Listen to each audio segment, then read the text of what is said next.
Today we're talking about multiple points of view. Do you need a second voice to tell your story? A third? 47?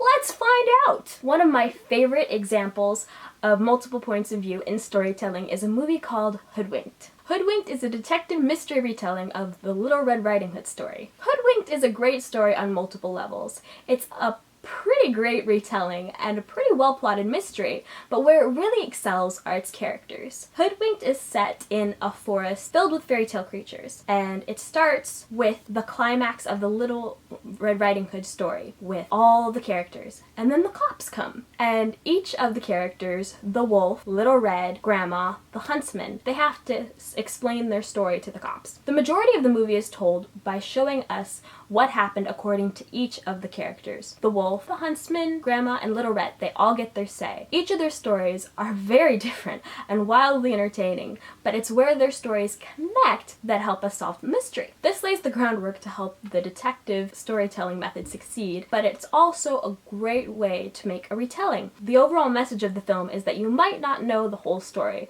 which is a great theme for a fairy tale movie. So let's talk about that idea for your own story. No character knows everything right at the start, but you have to seriously think about whether you need a second voice to explain the twist or reveals of your plot. Most stories, even complex, intensely plotted ones, don't need another voice to tell the story.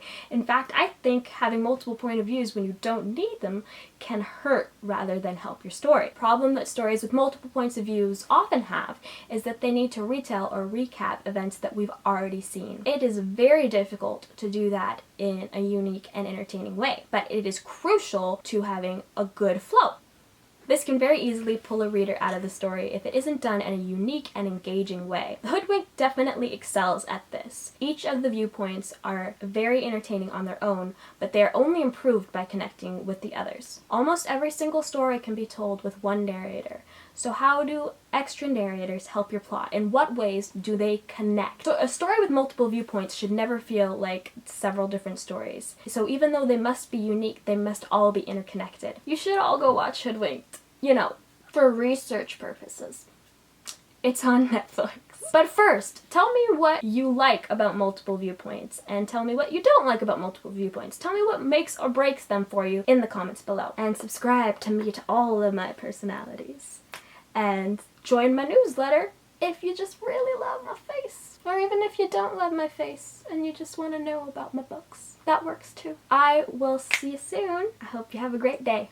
Bye. Be prepared, be prepared. This lesson must be shared. This lesson must be shared. Be prepared. Dun dun dun dun dun dun dun dun dun dun.